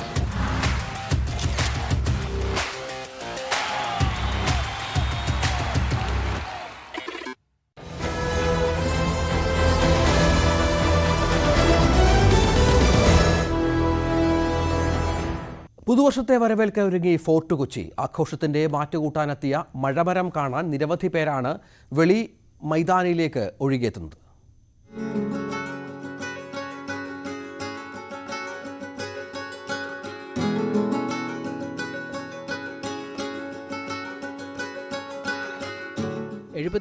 ബൾബുകളുള്ള 1500 സീരിയൽ ലൈറ്റുകളും 150 നക്ഷത്രങ്ങളും ഉൾപ്പെടെ 8 ലക്ഷം രൂപ മുടക്കി നിർമ്മിച്ച കൊച്ചിയിലേക്ക് എത്തുന്നുണ്ട്. യുണൈറ്റഡ് ക്ലബിൻ്റെ 100-ലധികം യുവാക്കൾ ചേർന്നാണ് മഴമരത്തെ അണിയിച്ചൊരുക്കിയത്. കൊച്ചി കാർണിവലിനെത്തുന്നവർക്ക് ഇതൊരു നവ്യാനുഭവമാകും.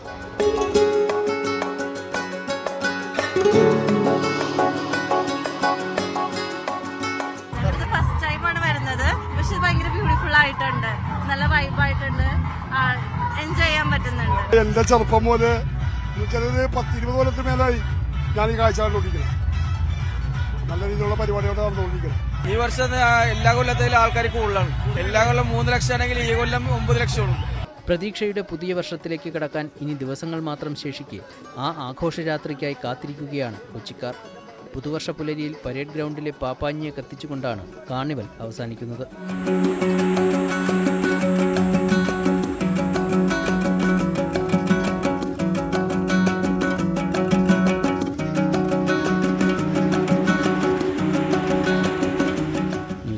കൊച്ചി. മറ്റൊരു വാർത്തയിലേക്ക്. പുതുവത്സരത്തെ വരവേൽക്കാനായി കോഴിക്കോട് നഗരം ഒരുങ്ങി. മാനാഞ്ചിറ മൈതാനം അടക്കമുള്ള ഇടങ്ങളിൽ ടൂറിസം വകുപ്പിന്റെ നേതൃത്വത്തിൽ അലങ്കാര വിളക്കുകൾ മിഴുതുറന്നു.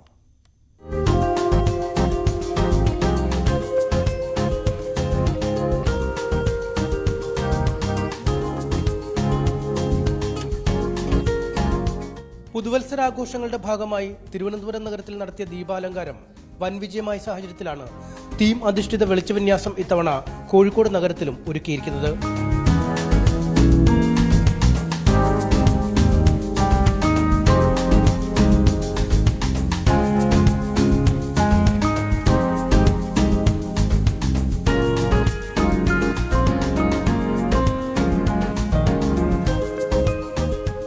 ദിനംപ്രതി നിരവധി പേരാണ് സായാഹ്നം മനോഹരമാക്കാൻ മാനാഞ്ചിറയിലെത്തുന്നത്. ദീപാലങ്കാരം മികച്ച അനുഭവമെന്ന് നാട്ടുകാർ.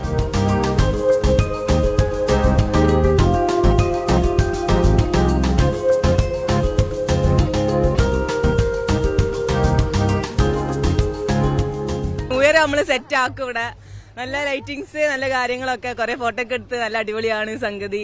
ഓരോ സെറ്റിങ്സ് ഒക്കെ നല്ല അടിപൊളിയാണ്. ഇവിടെ വന്നപ്പോഴൊരു ലൈറ്റും ഇതൊക്കെ കണ്ടപ്പോൾ എന്താണെന്ന് അറിയാമെന്നാണ്. വെരി വെരി ഫാന്റാബുലസ്, പറയാൻ പറ്റുന്നില്ല, അത്രയും ഭയങ്കര എൻജോയ്മെൻ്റ് ആണ്. കുടുംബം വന്നിട്ട് വേറൊരു ആവശ്യത്തിനായിരുന്നു. പക്ഷേ ഇവിടെ വന്നപ്പോൾ അതൊക്കെ കട്ട് ചെയ്തു. We came here. നമ്മളൊരു പർച്ചേസിങ്ങിന് ഇറങ്ങിയതായിരുന്നു, പർച്ചേസൊക്കെ മറന്നു. അതിനേക്കാളും വൈബാണ്, ഭയങ്കരമായിട്ടുണ്ട്, ഭയങ്കര സന്തോഷമായി. ഇലൂമിനേറ്റിംഗ് ജോയ് സ്പ്രെഡിംഗ് ഹാർമണി എന്ന പേരിലുള്ള ദീപാലങ്കാരങ്ങളുടെ സ്വിച്ച് ഓൺ കർമ്മം മന്ത്രി PA മുഹമ്മദ് റിയാസ് നിർവഹിച്ചു. കുട്ടികൾക്ക് മാതാപിതാക്കൾക്കൊപ്പം കൂട്ടുകാർക്ക് ഒരുമിച്ച് വരാൻ, ഒറ്റയ്ക്ക് വരാൻ, ആസ്വദിക്കാൻ സാധിക്കുന്ന നിലയിലേക്ക് നാടിനെ മാറ്റിത്തീർക്കാൻ, പുതുവത്സരത്തെ സ്വീകരിക്കാൻ വേണ്ടിയാണ് ഇത്തരമൊരു പരിപാടി. എല്ലാവരും മനുഷ്യ നന്മ, എല്ലാവരും സന്തോഷിച്ച് മുന്നോട്ട് പോവുക എന്നുള്ളതാണ് ഇതിന്റെ കാഴ്ചപ്പാട്. 100 കിലോ തൂക്കവും 30 അടി നീളവുമുള്ള കേക്ക് മുറിച്ചായിരുന്നു പരിപാടിയുടെ ഉദ്ഘാടനം. മേയർ ഡോക്ടർ ബീന ഫിലിപ്പും രാഷ്ട്രീയ സാമൂഹ്യ മേഖലകളിലെ പ്രമുഖരും മതമേലധ്യക്ഷന്മാരും ചടങ്ങിൽ പങ്കെടുത്തു. വൈകുന്നേരം 6 മണി മുതൽ വൈവിധ്യമാർന്ന കലാപരിപാടികളും മാനാഞ്ചിറയിൽ നടക്കും. ബീച്ചിലെ ഫ്രീഡം സ്ക്വയറിലും പുതുവത്സരാഘോഷത്തിന്റെ ഭാഗമായി ദീപാലങ്കാരം ഒരുക്കും. ന്യൂസ് 18 കോഴിക്കോട്. മഹാത്മാഗാന്ധി കോൺഗ്രസ് പ്രസിഡന്റായതിൻ്റെ ശതാബ്ദി ആഘോഷങ്ങളുടെ ഭാഗമായി KPCC വിചാർ വിഭാഗ് ഗാന്ധി ചിത്രരചന സംഘടിപ്പിച്ചു. എറണാകുളം രാജേന്ദ്ര മൈതാനത്തെ ഗാന്ധി പ്രതിമയ്ക്ക് മുന്നിൽ സംഘടിപ്പിച്ച വിദ്യാർത്ഥികളുടെ ഗാന്ധി ചിത്രരചന ഹൈബി ഈഡൻ MP ഉദ്ഘാടനം ചെയ്തു. ഗാന്ധി പ്രതിമയ്ക്ക് ചുറ്റും നിന്ന വിദ്യാർത്ഥികൾ അവർ ഗാന്ധി പ്രതിമയെ എങ്ങനെ കാണുന്നു ആ ആംഗിളിൽ പ്രതിമയുടെ ചിത്രം വരയ്ക്കുകയാണ് ചെയ്തത്. 5 മുതൽ 12 ക്ലാസ് വരെയുള്ള കുട്ടികളാണ് ചിത്രരചനയിൽ പങ്കെടുത്തത്. ക്യുസാറ്റ് ടെക് ഫെസ്റ്റിനിടെ തിക്കിലും തിരക്കിലും വിദ്യാർത്ഥികളടക്കം 4 പേർ മരിച്ച ദുരിതത്തിൽ ഉപസമിതി റിപ്പോർട്ട് പുറത്ത്. പോലീസ് സംരക്ഷണം തേടുന്നതിൽ വീഴ്ചയുണ്ടായെന്ന് സിൻഡിക്കേറ്റ് ഉപസമിതി റിപ്പോർട്ടിൽ പറയുന്നു. നവമി ദിനേശ് ചേരുന്നു. നവമി ദിനേശ്, ഈ പൂർണ്ണമായും ഈ സംഘാടകരെ കുറ്റപ്പെടുത്തിക്കൊണ്ടുള്ള ഒരു റിപ്പോർട്ട് എന്ന് വേണം മനസ്സിലാക്കാൻ. പോലീസ് സംരക്ഷണം തേടുന്നതിലടക്കം വീഴ്ചയുണ്ടായി. എന്താണ് മനസ്സിലാക്കേണ്ടത് ഈ റിപ്പോർട്ടുമായി ബന്ധപ്പെട്ട്?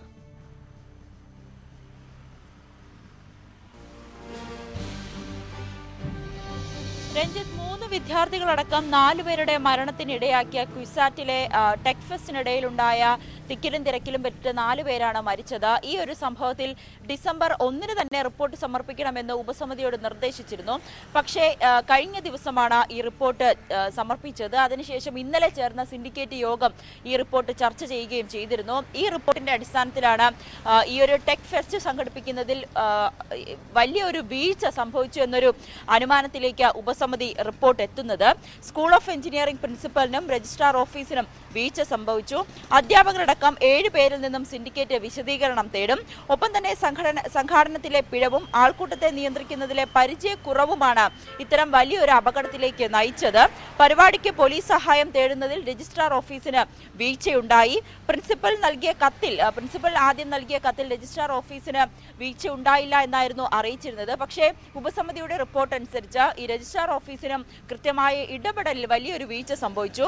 ഒപ്പം ഈ അപകടം നടന്ന ഈ ഓഡിറ്റോറിയം നവീകരിക്കുവാനും തീരുമാനിച്ചിട്ടുണ്ട്. അതിലെ ഒരു കൺസ്ട്രക്ഷനിലുണ്ടായിരുന്ന ചില പിഴവുകളൊക്കെ അന്നത്തെ സമയത്ത് തന്നെ ചൂണ്ടിക്കാണിച്ചിരുന്നു. ഈ പിഴവ് നികത്തി വീണ്ടും ഓഡിറ്റോറിയം പുനർനിർമ്മിക്കാനുള്ള ഉത്തരവും ഈ റിപ്പോർട്ടിൽ ഉണ്ട്.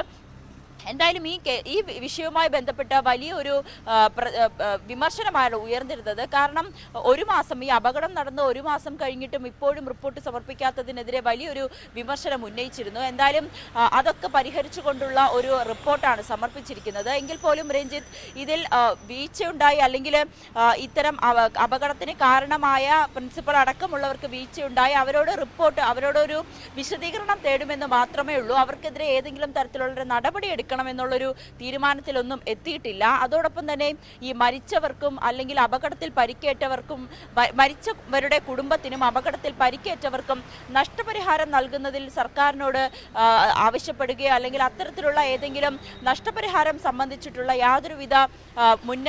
യാതൊരുവിധ തീരുമാനവും ഈ ഇന്നലെ ചേർന്ന സിൻഡിക്കേറ്റിൽ എടുത്തിട്ടില്ല. ഇതിലും വലിയൊരു വിമർശനം ഉയർന്നിട്ടുണ്ട്. എന്തായാലും വരും ദിവസങ്ങളിൽ ഈ ഒരു റിപ്പോർട്ടുമായി ബന്ധപ്പെട്ട് വലിയൊരു ചർച്ചയാകാനാണ് സാധ്യത. അതോടൊപ്പം തന്നെ ഈ നഷ്ടപരിഹാരം സംബന്ധിച്ചുള്ള തീരുമാനം എടുക്കാത്തതും ചെറിയ ഒരു പ്രശ്നമായി തന്നെ തുടരുന്നുണ്ട്. രഞ്ജിത്ത്, നവമി ദിനേശാണ് വിവരങ്ങൾ പങ്കുവച്ചത്. മറ്റൊരു വാർത്തയിലേക്ക് പോയാൽ ബ്ലാസ്റ്റേഴ്സിന് വീണ്ടും ജയം.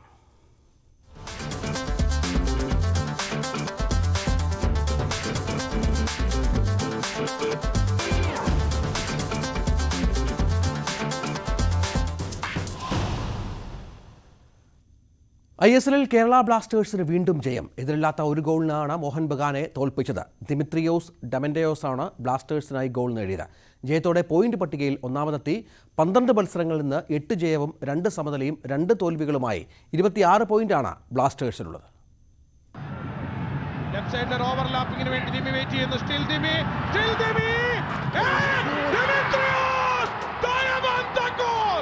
വ്യക്തിഗത മികവിന്റെ കയ്യൊപ്പ് ചാർത്തുകയാണ് കേരള ബ്ലാസ്റ്റേഴ്സിന്റെ ഗ്രീക്ക് ഗോഡ്. മിസൈൽ എന്ന് തന്നെ പറയണം. Look at this power. ആ ബാക്ക് ലിഫ്റ്റ് ആ ചെറിയ സമയത്ത് തന്നെ look at this non striking and the powerful kick. Asan Juan ഫെറാൻഡോയ്ക്കെതിരെ ഒരു വിജയം നേടുന്നത്. First win four Ivan Vukomanovic against A Juan Ferrando team.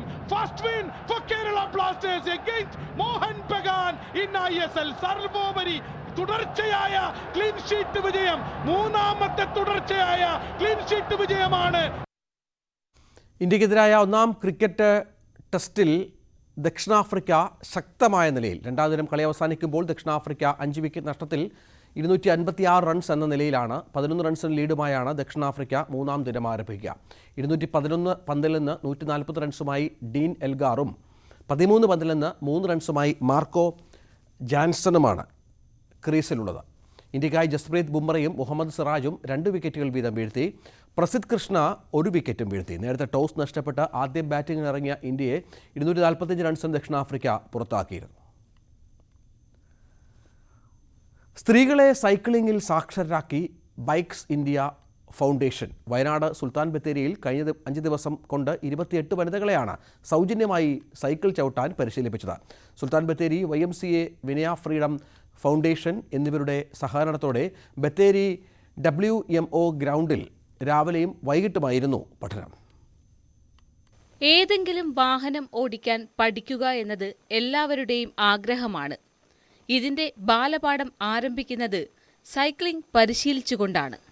ഇത് പഠിക്കുന്നതോടെ ആത്മവിശ്വാസം വർദ്ധിക്കുകയും മറ്റു വാഹനങ്ങൾ ഓടിക്കാൻ തനിക്കുമാകുമെന്ന വിശ്വാസം കൈവരികയും ചെയ്യും. ഇത്തരത്തിൽ 2030 ആകുമ്പോഴേക്കും രാജ്യത്തെ സ്ത്രീകളിൽ 50% പേർക്കും സൈക്ലിംഗിൽ പരിശീലനം നൽകുക എന്ന ലക്ഷ്യത്തോടെ പ്രവർത്തിക്കുന്ന bikes India she cycling national പ്രൊജക്ടിന്റെ ഭാഗമായാണ് സുൽത്താൻ ബത്തേരിയിലും സ്ത്രീകൾക്ക് സൗജന്യമായി സൈക്ലിംഗിൽ പരിശീലനം നൽകിയത്. എന്നാലും 4 ദിവസം കൊണ്ട് ഇവർക്കൊക്കെ ഇവരുടെ ഇത്രയും ആഗ്രഹം ഉള്ളിലുള്ളത് കൊണ്ടിട്ടാണ് ഇത് പെട്ടെന്ന് സാധിക്കുന്നത്. കോൺഫിഡൻസ് ലെവൽ വർദ്ധിപ്പിച്ചു കൊടുക്കുക എന്നുള്ളതാണ് ഇതിൻ്റെ. എന്തായാലും പിടിച്ചു കൊടുത്തൊന്നുമല്ല, അവരുടെ കോൺഫിഡൻസ് ലെവൽ വർദ്ധിപ്പിച്ചു കൊടുത്ത് അവരെ ഇതേ രീതിയിലാക്കാൻ സാധിച്ചാൽ വളരെയധികം സന്തോഷം. അതുപോലെ വിനയ മാഡത്തിനും രാജൻ സാറിനും ബാക്കിയുള്ള എല്ലാവർക്കും അതിൻ്റെ നന്ദി പറയുന്നു. ഷീ സൈക്ലിംഗ് കേരളത്തിൽ മുഴുവൻ എല്ലാ ജില്ലകളിലേക്കും വ്യാപിപ്പിച്ചുകൊണ്ടിരിക്കുകയാണ്. ഇപ്പോൾ ഒരു 5ാമത്തെ ജില്ലയാണ്. എന്തായാലും 5 ദിവസം കൊണ്ട് 28 പേരാണ് സൈക്ലിംഗ് പഠിച്ചത്. ആരുടെയും സഹായമില്ലാതെയാണ് സ്ത്രീകൾ സൈക്ലിംഗ് പരിശീലിച്ചത്. അതിനാൽ തന്നെ ആത്മവിശ്വാസം കൂടിയതായി എല്ലാവരും പറയുന്നു. കുറച്ച് വർഷങ്ങൾക്ക് മുന്നേ ഞാൻ ഈ സൈക്ലിംഗ് പഠിക്കാൻ ശ്രമിച്ചതാണ്. പക്ഷേ അന്നൊക്കെ ഇങ്ങനെ ഈ ബാക്കിൽ സപ്പോർട്ട് ചെയ്യുന്നതുകൊണ്ടാണ് തോന്നുന്നത് എനിക്ക് പഠിക്കാൻ പറ്റിയില്ല. ഇപ്പം ഇവിടുന്ന് വന്നേരെ നമ്മൾ സ്വന്തമായിട്ടാണ് പഠിച്ചത്. ഇവർ ജസ്റ്റ് പറഞ്ഞു തരുമല്ലോ. അതുകൊണ്ട് എന്താണെന്നറിയില്ല, ഭയങ്കര കോൺഫിഡൻ്റായി കുറച്ചൊന്ന് ചവിട്ടാൻ പറ്റുമ്പോൾ തന്നെ പെട്ടെന്ന് നമുക്ക് വേഗം പഠിക്കാൻ പറ്റി. പലരും മുൻപ് പഠിക്കാൻ ശ്രമിച്ച് പരാജയപ്പെട്ടവരാണ്. എന്നാൽ ഇപ്പോൾ വളരെ വേഗത്തിൽ പഠിച്ചെടുക്കാൻ സാധിച്ചതിന്റെ സന്തോഷവും ഇവർക്കുണ്ട്. എനിക്ക് ആദ്യം പഠിക്കാൻ ഭയങ്കര ബുദ്ധിമുട്ടായിരുന്നു. പിന്നെ എനിക്ക് കാലുവേദനയൊക്കെ ആയതുകൊണ്ട് ഞാൻ പഠിച്ചു തുടങ്ങിയിട്ട് പിന്നെ തെറിച്ച് വീണു. അപ്പോൾ കാലുവേദനയായിട്ട് ഞാൻ നിർത്തി. ഇപ്പോൾ പഠിക്കാൻ എനിക്ക് ഭയങ്കര എക്സൈറ്റ്മെന്റ് ആയിരുന്നു. She cycling national project coordinator MA Seenath, Prakashan P Gopinath എന്നിവരുടെ നേതൃത്വത്തിലാണ് സൈക്ലിംഗ് പരിശീലനം നൽകിയത്. ഷീ സൈക്ലിങ്ങിന്റെ ഭാഗമായിട്ട് സൈക്കിൾ പഠിക്കാൻ കിട്ടിയതിന് ഭയങ്കര ഒരു സന്തോഷമാണ് ഞങ്ങൾക്കുള്ളത്. സീനത്ത് മാഡം ഞങ്ങളെ ഫുൾ കെയർ ചെയ്തിട്ട് പഠിപ്പിച്ചു തന്നു. പഠിക്കില്ല എന്ന് വിചാരിച്ചതാണ് ഞാൻ, എന്നാലും പഠിച്ചു. അവസാന നിമിഷത്തിൽ പഠിച്ചു. രാജസാറും സന്തോഷ് സാറും വിനയ മാഡം എല്ലാം ഞങ്ങൾക്ക് സപ്പോർട്ടായിരുന്നു. ഇതിനോടകം ഷീ സൈക്ലിംഗിന്റെ ഭാഗമായി വയനാടിന് പുറമെ സംസ്ഥാനത്ത് എറണാകുളം, ഉദയംപേരൂർ, മൂഴിക്കുളം ശാല, പറവൂർ, കോട്ടയം, വട്ടിയൂർക്കാവ് എന്നിവിടങ്ങളിലടക്കം 500-ലേറെ പേർക്ക് പരിശീലനം നൽകിക്കഴിഞ്ഞു. ബത്തേരിയിൽ WMO സ്കൂൾ ഗ്രൗണ്ടിൽ രാവിലെയും വൈകിട്ടുമാണ് പരിശീലനം നൽകിയത്. ബത്തേരി YMCAയും വിനയ ഫ്രീഡം ഫൗണ്ടേഷൻ എന്നിവയുടെ സഹകരണത്തോടെയായിരുന്നു പരിശീലനം. ന്യൂസ് 18 വയനാട്. ഗാസയിലെ ഇസ്രായേൽ ആക്രമണം അടുത്ത ഘട്ടത്തിലേക്ക് കടന്നിരിക്കുകയാണ്. ഹമാസിനെ വകവരുത്താൻ നടത്തുന്ന ഉഗ്ര ബോംബിങ്ങും ഷെല്ലിങ്ങും ദിവസവും 100 കണക്കിന് പലസ്തീനികളെയാണ് കൊന്നൊടുക്കുന്നത്. ഇതിന് മറുപടിയായി ഇറാൻ പിന്തുണയുള്ള ഭീകരർ ലെബനനിലും സിറിയയിലും നിന്ന് പ്രത്യാക്രമണം തുടങ്ങിയത് വലിയ ആശങ്കയാണ് ഉയർത്തുന്നത്. ഈ വാർത്തയോടെ പ്രഭാത കേരളം പൂർണ്ണമാവുകയാണ്. എല്ലാ പ്രേക്ഷകർക്കും നല്ല ഒരു ദിവസം ആശംസിക്കുന്നു. നമസ്കാരം. ലോകമാകെ ഇപ്പോൾ ഉറ്റുനോക്കുന്നത് ഈ യുദ്ധം കഴിയുമ്പോൾ ഇസ്രയേൽ ആക്രമണത്തിന്റെ ബാക്കിയായി ഗാസ എന്നൊരു ഭൂപ്രദേശം ബാക്കിയുണ്ടാകുമോ എന്നാണ്. തിരക്കേറിയ ജനവാസ മേഖലകളും ആശുപത്രികളും എല്ലാം ബോംബാക്രമണത്തിലും ഷെല്ലാക്രമണത്തിലും തകർന്ന വാർത്തകൾ നമ്മൾ ദിവസങ്ങളായി കണ്ടും കേട്ടുമിരിക്കുന്നു. കാണുന്ന കാഴ്ചകളെല്ലാം കരളലിയിപ്പിക്കുന്നത് തന്നെ. അമേരിക്കയുടെ മുന്നറിയിപ്പ് പോലും അവഗണിച്ചു നടത്തുന്ന ഈ ഉഗ്ര ആക്രമണം അടുത്ത ഘട്ടത്തിലേക്ക് കടന്നിരിക്കുകയാണെന്നാണ് ഇസ്രയേൽ വ്യക്തമാക്കുന്നത്. ഇതിന് മറുപടിയായി ഇറാൻ പിന്തുണ നൽകുന്ന ഭീകര ഗ്രൂപ്പുകൾ ഇസ്രയേലിനെതിരെ ആക്രമണം ആരംഭിച്ചിട്ടുണ്ട്. ഇപ്പോൾ ഒരു നിയന്ത്രണമുണ്ടായില്ലെങ്കിൽ സാഹചര്യം വലിയ അപകടത്തിലേക്കായിരിക്കും പോകുന്നതെന്നാണ് വിലയിരുത്തൽ. വരും നാളുകളിൽ യാതൊന്നും നോക്കാതെ യുദ്ധം ചെയ്യാനാണ് സൈന്യത്തോട് ഇസ്രായേൽ പ്രധാനമന്ത്രി ബെഞ്ചമിൻ നെതന്യാഹു ആവശ്യപ്പെടുന്നത്. അതായത് ഹമാസുകാരെ തേടി എവിടെയും എത്താനും ആക്രമിക്കാനുമാണ് നിർദ്ദേശം. കടുത്ത ആക്രമണത്തെ തുടർന്ന് വീട് നഷ്ടപ്പെട്ടവർ താമസിക്കുന്ന മധ്യ ഗാസയിലെ ക്യാമ്പുകൾ വരെ ആക്രമിക്കാനും നെതന്യാഹു അനുമതി നൽകി. ആക്രമണം രൂക്ഷമാക്കുന്നതിന് മുന്നോടിയായി ഗാസയിലെ സകല ആശയവിനിമയ സംവിധാനങ്ങളും നിശ്ചലമായ അവസ്ഥയിലാണ്. വടക്കൻ ഗാസയിലും തെക്കൻ പട്ടണമായ ഖാൻ യൂനിസിലും നടത്തിയ ഉഗ്ര ആക്രമണത്തെ തുടർന്ന് വീടുകളും സ്വത്തും നഷ്ടമായ പലസ്തീനികൾ അഭയം പ്രാപിച്ചിരിക്കുന്നത് മധ്യ ഗാസയിലാണ്. ഇവിടെയുള്ള ക്യാമ്പുകളിലേക്കാണ് ഹമാസിനെ നിഗ്രഹിക്കാനായി ഇപ്പോൾ ഇസ്രയേലി സൈന്യം നീങ്ങുന്നത്. ഇതുവരെ ഗാസയിൽ 21,000 പേർ മരിച്ചെന്നാണ് കണക്കുകൾ. ഇതിൽ 2/3 കുട്ടികളും സ്ത്രീകളുമാണ്. ചൊവ്വാഴ്ച മാത്രം 240 പേരാണ് മരിച്ചത്. ക്രിസ്മസ് രാത്രിയിൽ മധ്യഗാസയിൽ നടത്തിയ ബോംബിംഗിൽ 100 പലസ്തീനികളും മരിച്ചു. ഇസ്രയേലി ഷെല്ലിംഗും ബോംബിംഗും നസ്രേത്ത്, മഗാസി, ബുറേജി ക്യാമ്പുകൾ ഏതാണ്ട് മുഴുവനായും തകർത്തതായാണ് റിപ്പോർട്ടുകൾ പുറത്തുവരുന്നത്. ഞായറാഴ്ച രാത്രി മുതൽ നിർത്താതെയുള്ള ബോംബ് ആക്രമണമാണ് നടക്കുന്നത്. ഏതാണ്ട് 90,000 പേരാണ് ഇവിടെ അഭയം തേടി എത്തിയിട്ടുള്ളത്. ഭൂരിഭാഗവും വടക്കൻ ഗാസയിൽ നിന്നുള്ളവർ. ഇവർക്ക് അഭയമൊരുക്കിയ കേന്ദ്രങ്ങളിലാണ് ഇപ്പോൾ ഇസ്രയേൽ ആക്രമണം കടുപ്പിച്ചിരിക്കുന്നത്. ബുറേജി ഹമാസിന്റെ പരിശീലന കേന്ദ്രമാണെന്ന് ആരോപിച്ചാണ് ഇക്കഴിഞ്ഞ ദിവസങ്ങളിലെ ഇസ്രയേലിന്റെ ആക്രമണം. ഹമാസുകാരെ ലക്ഷ്യമിട്ടെന്ന പേരിൽ സാധാരണക്കാരായ പലസ്തീനികളെ കൊന്നൊടുക്കുകയാണെന്നാണ് ആക്ഷേപം.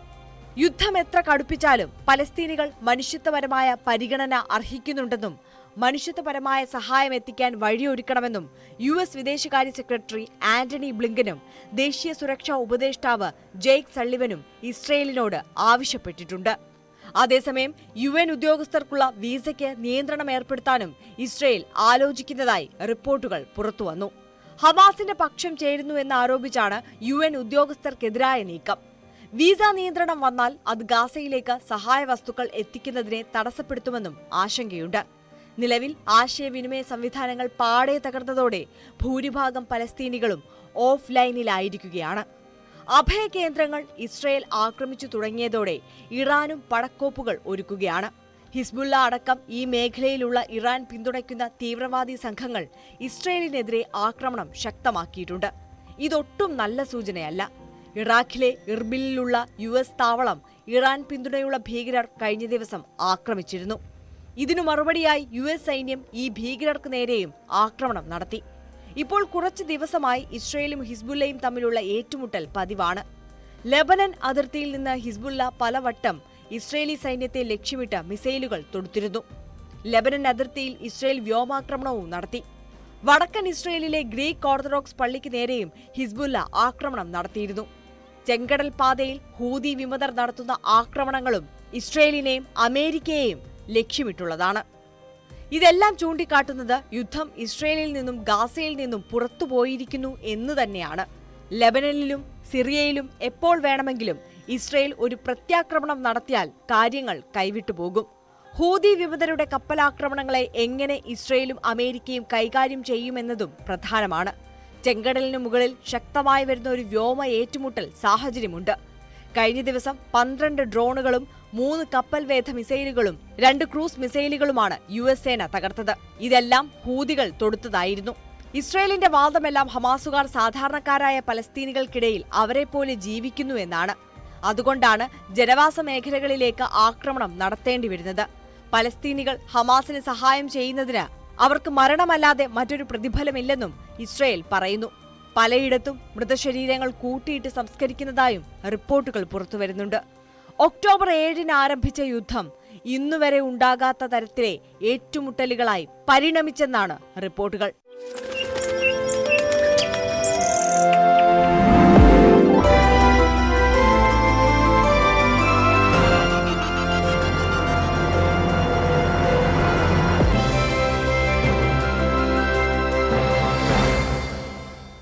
ഈ പരിപാടി വിളിച്ചു